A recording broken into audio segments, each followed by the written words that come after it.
अस्सलाम वालेकुम, आप देख रहे हैं प्रोग्राम नाइट एडिशन। नाज़रीन, मुल्क भर में मॉनसून की मुसलसल बारिशों के बाद तबाही का एक सिलसिला जारी है। नेशनल डिज़ास्टर मैनेजमेंट अथॉरिटी के आदाद शुमार जो सामने आ रहे हैं उसके मुताबिक इस वक्त सैलाब से मुतासर अफराद की तादाद 42 लाख से ज़ायद है।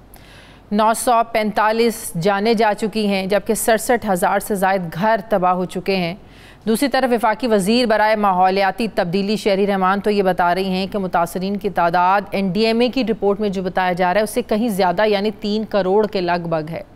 इस वक्त मुल्क भर में सैलाबी रेलों को लेकर रेड अलर्ट जारी हो चुका है।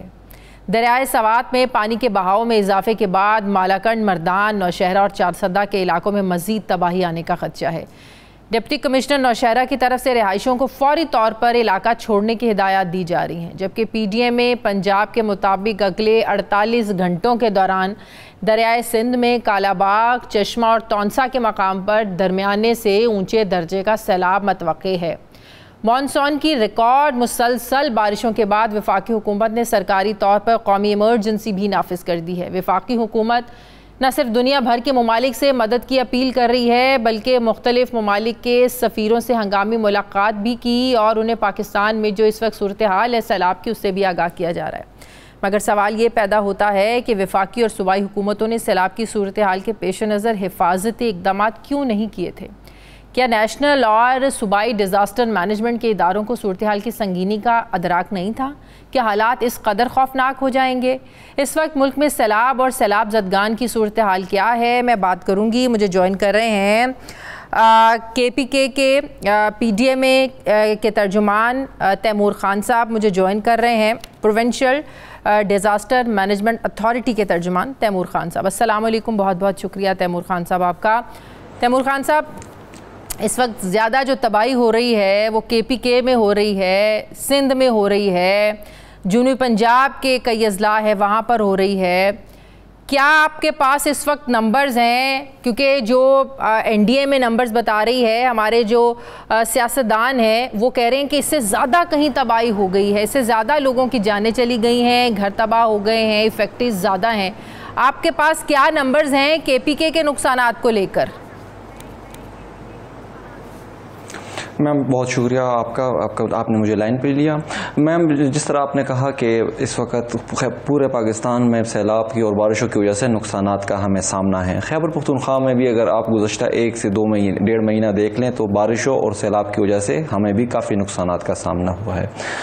इस वक्त जो हमारे पास इतलात हैं तो इस वक्त के इतलात के मुताबिक 176 अमवात हुई हैं पूरे खैबर पख्तूनख्वा में। ये डाटा मैं आपको 15 जून से दे रहा हूँ, यानी कि 2 महीने और 10 दिन के दौरान ये इतनी अमवात हो चुकी हैं और इसके साथ साथ अराउंड 300 से 400 के दरमियान लोग ज़ख्मी भी हुए हैं। अगर आप इसमें ओवरऑल सिचुएशन की बात पूछ रही हैं मुझसे खैबर पख्तूनख्वा की, तो इस वक्त दरिया सवात में नौशहरा के मुकाम पर, दरिया काबुल में नौशहरा के मुकाम पर, दरिया सवात में और इसके साथ पंचगोड़ा के मुकाम पर और इस तरह जो दूसरे रिवर्स हैं वहाँ पर पानी का फ़्लो में बतदरीज इजाफा हो रहा है। सो इसकी सेंसिटिविटी को देखते हुए आज सुबह ही Provincial Disaster Management Authority Khyber Pakhtunkhwa ने एक फ्लड एडवाइजरी जारी की थी, जिसमें तमाम मुतल्लिका ज़िले इंतज़ामिया को और मुतल्लिका इदारों को, जिसमें रेस्क्यू 112 और सिविल डिफेंस भी शामिल थे, उनको कहा गया था कि आप हाई अलर्ट रहें और जितनी भी एरियाज़ जो दरिया काबुल के करीब सराउंडिंग के एरियाज़ हैं उनको वहाँ पे जो संगीनी को देखते हुए हमने डिस्ट्रिक्ट एडमिनिस्ट्रेशन को कहा क्या महकमा मौसमियात ने पहले अलर्ट नहीं किया था? क्योंकि जब भी ऐसी सिचुएशन होती है महकमा मौसमियात की तरफ से ऐसा बयान ज़रूर आता है और अब भी आया है कि हम लोगों ने इस सेंसिटिविटी का, इस तहफ़्फ़ुज़ का इजहार किया था कि मामूल से ज़्यादा बारिशें हो सकती हैं और सैलाब के भी खदशात हैं। तो ज़ाहिर है कुदरती आफात है, इनसे निपटा तो नहीं जा सकता, इनसे ज़ाहिर है इनको रोका तो नहीं जा सकता। हाँ, लेकिन पेशगी इंतज़ामात तो किए जा सकते हैं, लोगों को निकाला जा सकता है, लोगों को महफूज मकाम पर मुंतकिल किया जा सकता है। क्या आप लोगों को कोई महकमा मौसमियात की तरफ से अलर्ट नहीं मिला था? मैम क्लाइमेट चेंज की वजह से बारिश और हम इस मतलब बारिशें भी तवक्को से ज़्यादा हुई थी।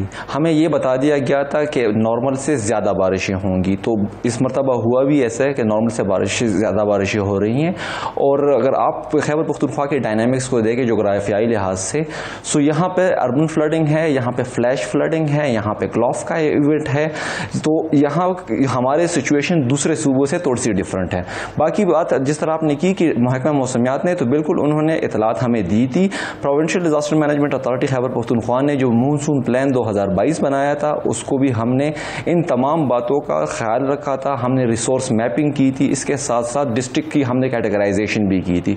इसके साथ साथ जितने भी अजला थे उनको रिलीफ हेड में हमने पैसे जारी कर दिए थे। इसके साथ साथ जितनी भी अजला की ज़रूरतें थी उनके मुताबिक हमने वहाँ पर नॉन फूड आइटम्स उनको बेच देते, इमदादी सामान हमने उनको बेच दिया था कि ताकि अगर खुदा न ख्वास्ता ऐसी सूरत हाल आए तो उनके पास पहले से रिलीफ हेड में पैसे भी हों और नॉन फूड आइटम्स भी हों और वो मुतासरीन को बेहतर से बेहतर खिदमात प्रोवाइड कर सके। मानसून से पहले ही हमने 184 कैंप साइट्स पूरे खैबर पख्तूनख्वा में आइडेंटिफाई किए थे। हमने ये कोशिश की थी कि ऐसे साइट्स ढूंढे जहाँ पे कैंप्स इस्टेब्लिश किया जा सके। सो उन 184 कैंप्स जब हमने इस्टेब्लिश किए थे तो डिस्ट्रिक्ट एडमिनिस्ट्रेशन के ताउन से किए थे। वेदर बहुत चेंज है पंजाब के निस्बत, सिंध के निस्बत। लोगों को ये भी शिकायत हैं कि वहाँ अब आने वाले दिनों में मौसम और जो है ना वो बदलेगा। अब जाहिर है लोगों का तो सब कुछ पानी बहाकर अपने साथ ले गया, उन्हें गर्म कपड़े भी चाहिए, उन्हें कंबल भी चाहिए, उन्हें रज़ाइयाँ भी चाहिए। छोटे बच्चों को बहुत ज़्यादा मौसम को लेकर केयर करने की ज़रूरत होती है। तो इस सिलसिले में आप लोग क्या कर रहे हैं वहाँ लोगों के लिए? मैम जिस तरह आपने कहा कि मतलब ये सारी चीज़ें चाहिए होती हैं, हमने भी मोरलेस ये सारी चीज़ें डिस्ट्रिक्ट एडमिनिस्ट्रेशन को प्रोवाइड कर दी हैं। इसके साथ साथ PDMA खैबर पख्तूनख्वा ने अब तक 50 करोड़ रुपए ज़िले इंतज़ामिया को जारी कर दिए हैं। इसके साथ साथ जितने भी फूड और नॉन फूड आइटम्स हैं हमने वो भी उनको दे दिए हैं। हमने डिस्ट्रिक्ट एडमिनिस्ट्रेशन को पहले मुतला कर दिया था कि इस तरह की सिचुएशन आ रही है और जितने भी मुतल्लिका इदारे हैं उनको भी कह दिया गया था कि वो अब तैयारी कर लें। इसके साथ साथ अगर आप देखें तो आज सुबह जो हमने एडवाइजरी निकाली है उसका भी हमारा मकसद यही था कि अगर खुदा न ख्वास्ता दरिया स्वात में या दरिया काबुल में पानी ज़्यादा आता है तो अगर सराउंडिंग के एरियाज़ में कोई डैमेजेस होती हैं उनको मिनिमाइज़ करने के लिए हम लोगों को एवैक्यूएशन भी कर रहे हैं और उनको कैंप साइट्स की तरफ भी लेके जा रहे हैं। सो ये स्टेप्स हैं जो कि हम कंटिन्यूसली ले रहे हैं डिस्ट्रिक्ट एडमिनिस्ट्रेशन के ताउन के साथ। अगर आप रिलीफ एक्टिविटीज़ की बात कर लें तो वज़ीर आला खैबर पख्तूनख्वा महमूद खान साहब इस वक्त रिलीफ एक्टिविटीज़ की खुद निगरानी कर रहे हैं। आज भी उन्होंने DI खान का और मुतासरा इलाकों का दौरा किया है। वो लम्हा बलम्हा हमसे अपडेट्स ले रहे हैं, हमें डायरेक्शंस दे रहे हैं कि हम वो कौन से ऐसे इकदाम हैं जिनको अपनाकर हम लोग जानों को बचा सकते। तो क्या जाहिर है लोगों की जिंदगियां तो 10-10, 20-20 साल पीछे चली जाती हैं, जिनका सब कुछ पानी में बह जाता है, लोगों के घर डूब जाते हैं, माल मवेशी जो उनका एक रोजगार का जरिया होता है वो डूब जाता है। तो रिहैबिलिटेशन एक बहुत बड़ा चैलेंज रहा है ऐसी कुदरती आफात के बाद। क्यों क्या KP के हुकूमत के पास इतने रिसोर्सेज हैं, इतने फंड्स हैं कि बाद में भी जाहिर है आप लोगों को ज़रूरत होगी लोगों को रिहैबिलिटेट करने के लिए? मैम अगर आप रिसोर्सेज की बात की जाए तो रिसोर्सेज तो हमारा सूबा भी मतलब एक गरीब सूबा है। हमारी अपनी एंड से हमारी कोशिश यही रहती है कि हमारे जितने भी कंपनसेशन रूल्स हों उसके तहत हम लोगों को ज़्यादा से ज़्यादा कंपनसेट करें। अगर जिनके घर गिरे हों या जिनकी अमवात हुई हों उनके वरसा को एज़ पर कंपनसेशन हम उनको वो कर रहे हैं, उनकी कंपनसेशन को उनको दे सके ताकि वो जितना भी हो सके तो वो नॉर्मल लाइफ की तरफ आएँ। लेकिन जिस तरह आपने रिसोर्सेज की बात की तो रिसोर्सेज की प्रॉब्लम यकीनन है हमें, और ये हमारी कोशिश यही रहती है कि वो हम लिमिटेड रिसोर्सेज में बेहतर से बेहतरी की तरफ जाएं। इस वक्त खैबर पख्तूनख्वा जी मैडम जी आप बात कंप्लीट कर लें प्लीज़। जी मैम, इस वक्त हुकूमत खैबर पख्तूनख्वा अपने तमाम इदारों के साथ शाना बशाना खड़ी है। हम तमाम मुतासरीन के साथ खड़े हैं।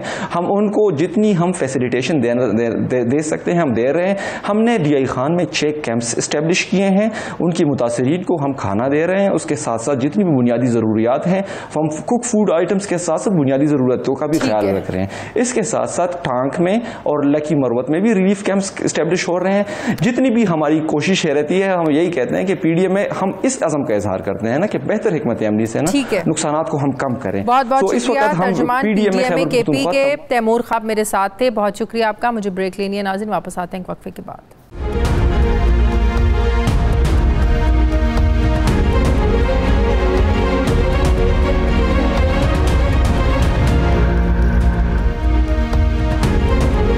ब्रेक के बाद एक बार फिर से आपको खुशामदीद कहते हैं नाज़रीन। पाकिस्तान में सियासी हीट का ये आलम है कि इदारे क्या तो रियासत क्या, कोई कानून नज़र आ रहा है ना ही रखवाले, जैसे अपनी हदूद और क़यूद से बाहर निकल कर ही हर कोई सियासत कर रहा है। तहरीक इंसाफ अपनी स्ट्रीट पावर और अवामी मकबूलियत को लेकर एक तरफ है, जबकि दूसरी तरफ मुल्क की सारी रिवायती सियासत यकमुश्त होकर खड़ी है। वफाकी हुकूमत इत्तेहादियों के पास है तो पंजाब हुकूमत तहरीक इंसाफ के पास है, सिंध हुकूमत पीपल्स पार्टी के पास है तो केपीके में कप्तान का सिक्का चलता है। ऐसे में ताकत का बेहंगम इस्तेमाल हो रहा है। वफाक ने इमरान खान के ऊपर अफसरान को धमकियां देने पर दहशतगर्दी का मुकदमा किया तो बिल्कुल वैसे ही बयानात पर वजीर दाखिला को भी, राना सनाउल्लाह को भी पंजाब हुकूमत ने दहशतगर्द ठहरा दिया। अगेन नतीजा इदारों का इस्तेमाल और अवामी कन्फ्यूजन में इजाफा कि आया दहशतगर्द है कौन। इदारे बीच बचाव के लिए आते हैं तो उन्हें भी सियासी नफरतें भुगतना पड़ती हैं, यहाँ तक कि रियासत के करने वाले फैसले भी सियासी चपकलिश की भेंट चढ़ रहे हैं। मुझे हैरानगी भी हुई कि जब मैंने फवाद चौधरी साहब को उनके मुंह से ये बयान सुना कि IMF की डील लेने में पंजाब और केपी के हुकूमतें वफाकी हुकूमत की मुखालिफत करेंगी। महज अर्ली इलेक्शन के मुतालबे को लेकर इतना बड़ा बयान या फैसला, फवाद चौधरी के इस बयान को जैसे भी लिया जाए, क्या ये रियासत पाकिस्तान और मुल्क और कौम की मुखालिफत नहीं है? क्योंकि इस वक्त तो IMF को मनाने के लिए मौजूदा हुकूमत ने अवाम का जूस निकाल के रख दिया है, भुरकस निकाल के रख दिया है। हर तरह का IMF का जो मुतालबा है वो माना जा रहा है। बात यह है कि हुकूमत किसी की भी हो, इस वक्त रियासत पाकिस्तान को मुल्क में डॉलर्स की अशद ज़रूरत है, मईशत को संभाला देने की ज़रूरत है। इसकी मुखालिफत किसी एक सियासी पार्टी की मुखालिफत नहीं है। अर्ली इलेक्शन को अगर जायज़ मुतालिबा मान भी लिया जाए तो क्या IMF की डील की मुखालिफत करना क्या ये जायज़ होगा? मैं बात करूँगी। मुझे ज्वाइन कर रहे हैं तहरीक इंसाफ के सीनियर रहनुमा असद उमर साहब। अस्सलाम वालेकुम, बहुत बहुत शुक्रिया असद उमर साहब आपका। असद उमर साहब, ये फवाद चौधरी साहब ने महज सिर्फ अपनी कैपेसिटी में अपनी सोच के मुताबिक बयान दिया है या पार्टी में कोई ऐसी चीज़ डिस्कस भी हुई है कि वफाकी हुकूमत को टफ टाइम देने के लिए पंजाब और केपी के हुकूमतें ये फैसला भी कर सकती हैं कि IMF डील में हम साथ नहीं देंगे? नहीं है, वफाकी हुकूमत को टफ टाइम देने की बात नहीं है। जो फाइनेंस मिनिस्टर केपी ने खत लिखा है, वो खत मैं भी देख चुका हूं। उसके अंदर खत में वो क्या लिख रहे हैं? वो खत में ये लिख रहे हैं कि जनाब, आपने हमसे राब्ता किया और आपने मदद मांगी IMF डील के लिए। मिफ्ता इस्माइल साहब को उन्होंने ये खत लिखा है, फाइनेंस मिनिस्टर को खत लिखा है।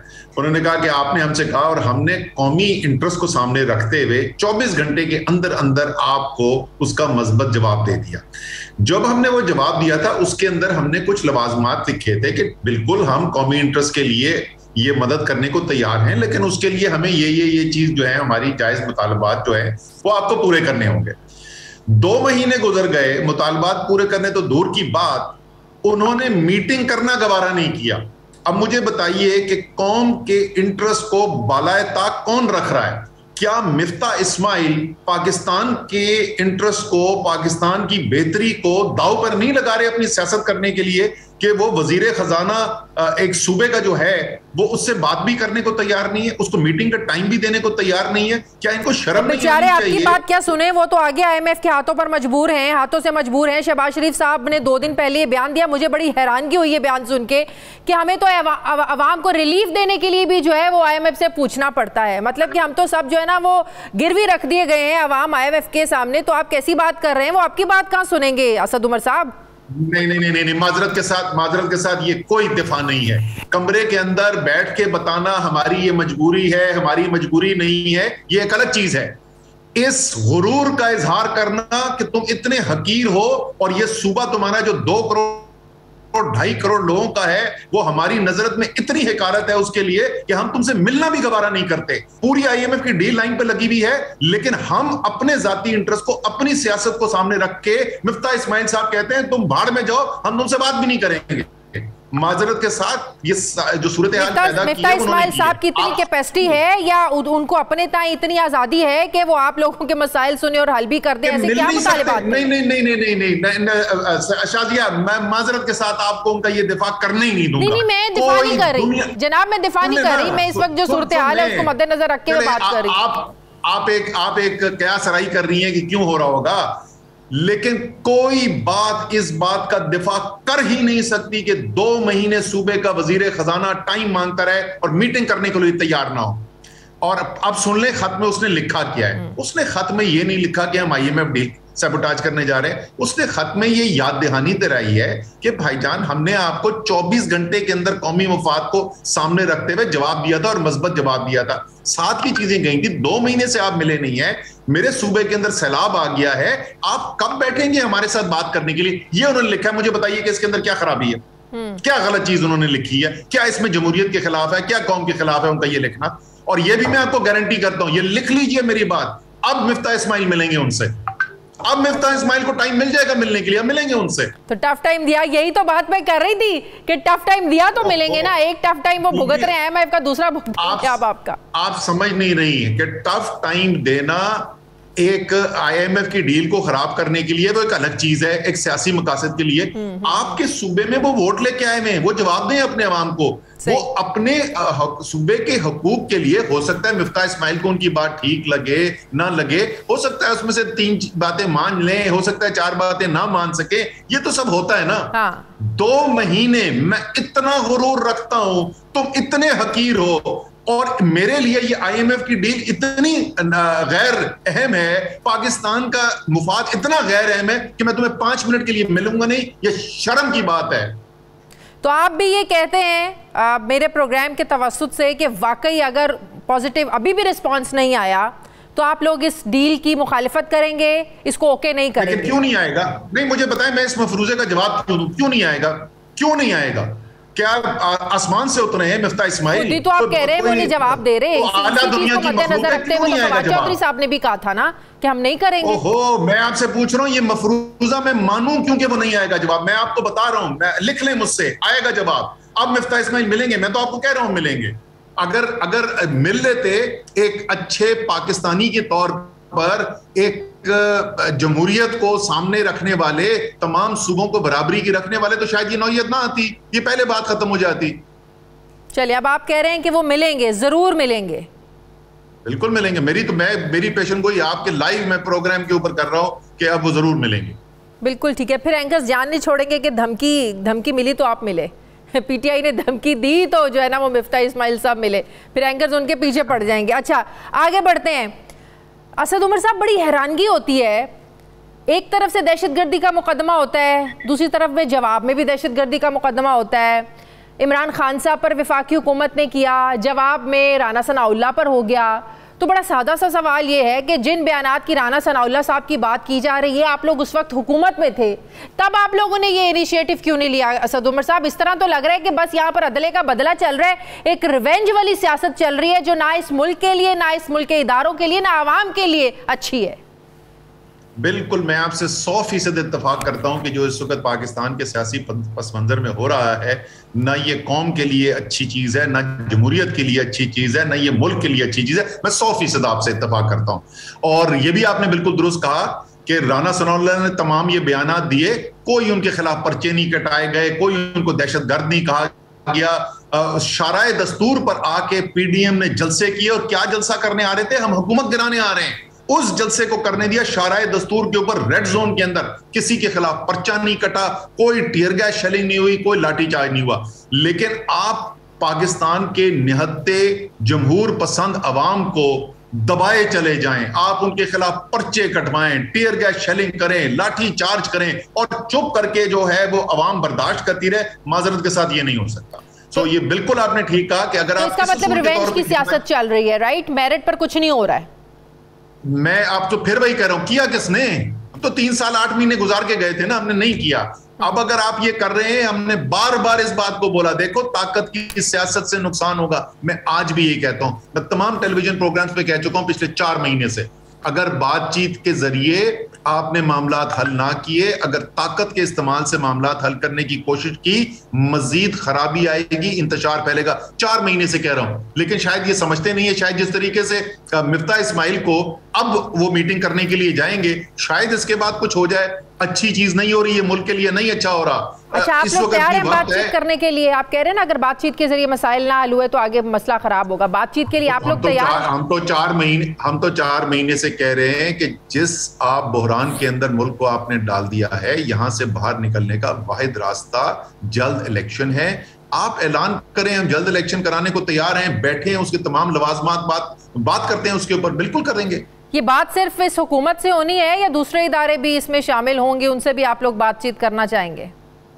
देखें, बात असूलन तो मेरी जाती राय, और बार बार मैं खास तौर पर पिछले 4 महीने में मैंने बार बार इस बात को दोहराया है, सियासी मामलात को सियासतदानों को हल करना चाहिए। ये सियासी लीडरशिप को इनिशिएटिव लेना चाहिए, उनको ये मसाइल हल करने चाहिए। लेकिन अगर कंप्लीट ब्रेकडाउन हुआ है, कोई ट्रस्ट ही नहीं रह गया, कोई एतमाद ही नहीं रह गया, और कोई फैसिलिटेटर का रोल अदा कर सकता है, तो फिर वो फैसिलिटेटर का रोल भी हो सकता है।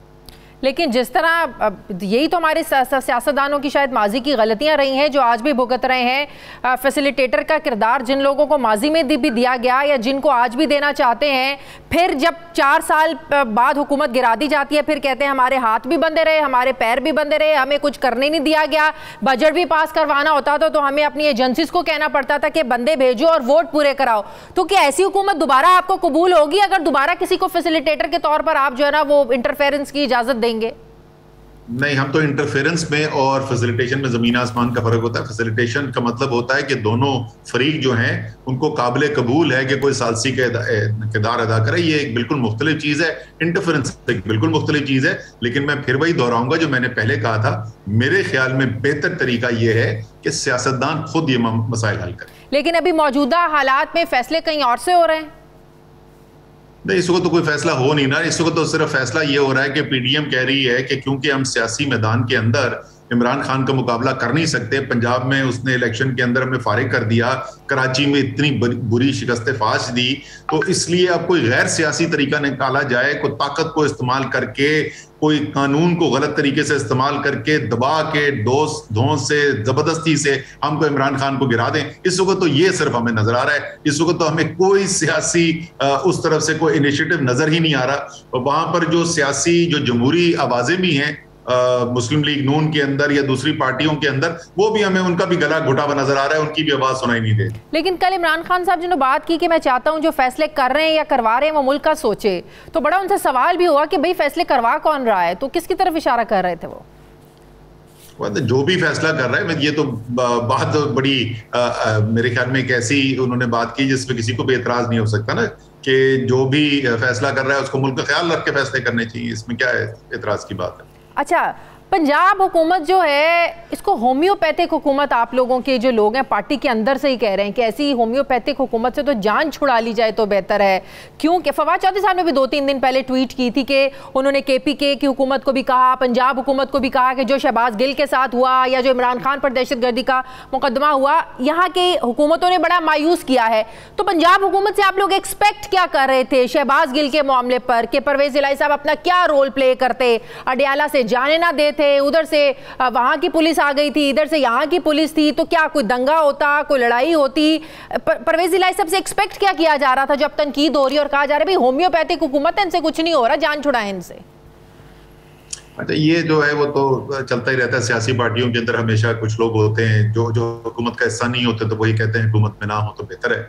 ये तो कोई नई बात नहीं है। लेकिन देखें, जो शहबाज गिल के केस की बराह रास्त बात नहीं है, जो फवाद चौधरी कह रहे हैं वो एक बहुत बड़ी तादाद है तहरीक इंसाफ के सपोर्टर्स की, जो कहते हैं कि यार देखो, वो तो इमरान खान के ऊपर एक तकरीर करने के ऊपर जिसके अंदर वो कह रहे हैं कि हम कानूनी अपना इख्तियार इस्तेमाल करेंगे, दहशतगर्दी के पर्चे कटवा देते हैं। और यहाँ पर जो सामने नजर आया दहशतगर्दी होते हुए, जो 25 मई को जिस तरीके से चादर चार दीवारी पामाल की गई, जिस तरीके से इमलाक का नुकसान किया गया, डंडे बरसाए गए और वो तमाम कानून के खिलाफ जो काम किए गए, तो उनके खिलाफ एक्शन क्यों नहीं है? ये बिल्कुल मुतालबा है, इसमें कोई शक नहीं है कि ये मुतालबा जो है, और ये बहुत बड़ी तादाद में तहरीक इंसाफ के जो सपोर्टर्स हैं उनका ये मुतालबा है, कानून से मबरा हो के नहीं, लेकिन जिसने कानून तोड़ा है कम से कम उसको तो कानून के कटहरे में पेश किया जाए। लेकिन अपनी हुकूमत के खिलाफ ऐसे बयान देना कि मुतमईन नहीं है, जान छुड़ा लें, भले आप ये कहें कि वो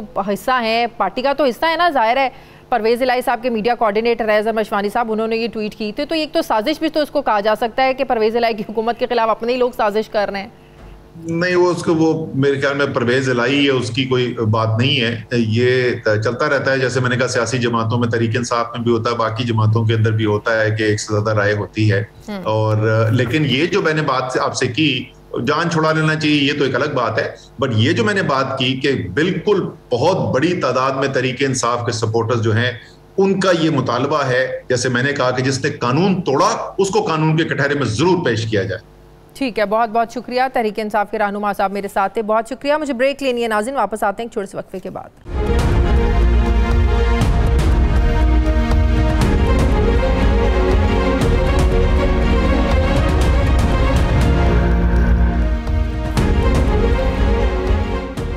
ब्रेक के बाद एक बार फिर से आपको खुशामदीद कहते हैं नाजरीन। मुस्लिम लीग नवाज क्या एक पार्टी है? अगर एक पार्टी है तो फिर ये बयानिए दो क्यों हैं? वज़ीर आज़म अपना फैसले अपने और मुखालिफत भी खुद ही, इसे कहते हैं कि पिच के दोनों साइड्स पर खेलना और फिर एम्पायर भी अपना ही खड़ा कर लेना। आबिद शेर अली मुस्लिम लीग नवाज के वो सीनियर रहनुमा है जो हमेशा पार्टी हेड मियां नवाज शरीफ के पीछे नज़र आते हैं। वो लंदन में भी काफ़ी अरसा उनके साथ रहे हैं। बस ये कह लीजिए कि वो पिछले कुछ अरसे से मियां नवाज शरीफ की परछाई बने हुए थे। ऐसे में इनके मुंह से कोई ऐसा लफ्ज़ निकलना जिसमें मियां साहब की नाराज़गी शामिल हो मुमकिन नहीं लगता, हो ही नहीं सकता। तो फिर ऐसे में आबिद शेर अली ने एक स्पेशल प्रेस कॉन्फ्रेंस करके अपने वज़ीर आज़म और पार्टी कायद मियां शहबाज शरीफ की धज्जियाँ क्यों उड़ाई? अब आबिद शेर अली का गुस्सा और अपनी ही हुकूमत पर तनकीद जायज़ है और अवामी जज्बात भी यही हैं, लेकिन सरे बाजार ये इख्तलाफात क्यों? मेरा मतलब है कि आबिद शेर अली ये बात वज़ीर आज़म से टाइम लेकर उन्हें समझाते या अपने बहुत ही करीबी लीडर मियां नवाज शरीफ या किसी दूसरे बड़े लीडर के ज़रिए मियां शहबाज शरीफ को कहलाते तो बात का असर भी ज़्यादा होता। उन्होंने मीडिया का ही रास्ता क्यों चुना? क्या इसमें भी मियां नवाज शरीफ की मंशा शामिल है? क्या वो खुद कोई इशारा दे रहे हैं? क्योंकि सीनियर सहाफ़ी सुहेल वड़ाइच भी ये कह रहे हैं, क्योंकि उनकी कुछ दिन पहले लंदन में मियां नवाज शरीफ से मुलाकात भी हुई। उन्होंने कहा है कि मियां नवाज शरीफ अपने भाई वज़ीर आज़म पाकिस्तान मियां शहबाज शरीफ और वज़ीर ख़जाना मिफ्ता इस्माइल की जो परफॉर्मेंस है इससे बिल्कुल खुश नहीं है। अगरचे बाद में मियां साहब ने इस खबर की एक ट्वीट के ज़रिए ये लिख कर तरदीद कर दी कि ये एक गुमराह कुन और गलत खबर है, मतलब ये गुड कॉप और बैड कॉप वाला खेल खेला जा रहा है मुस्लिम लीग नवाज के अंदर। इससे पहले मरीम नवाज भी सोशल मीडिया के जरिए महंगाई पर नजरसानी करने और पेट्रोल की कीमतें कम करने की गुजारिश कर चुकी हैं, लेकिन अपनी हुकूमत के फैसलों पर इनकी ट्वीट्स का भी कोई असर नहीं हुआ। तो फिर यही कह सकते हैं कि हाथी के दांत दिखाने के और हैं और खाने के और हैं, या फिर मुस्लिम लीग नून ने अपनी सियासत बचाओ पॉलिसी में मियां शहबाज शरीफ और उनकी हुकूमत को ऑन करने से गुरेज करना शुरू कर दिया है, क्योंकि इस वक्त के हुकूमती फैसले अवामी मकबूलियत को तो कम कर रहे हैं। महंगाई इतनी है कि तारीख के सारे रिकॉर्ड टूट गए हैं। हुकूमत के ज़्यादा फैसले IMF करता नज़र आ रहा है। पंजाब हुकूमत हाथ से चली गई है। अपने सिटिंग वज़रा पर दहशत गर्दी के मुकदमात बन रहे हैं। मियां नवाज शरीफ के मुकदमात पर कोई फ़र्क नहीं पड़ा। ऐसी हुकूमत का हिसाब ये है कि खाया पिया कुछ नहीं, गिलास तोड़ा बारह आने वाला हो चुका है।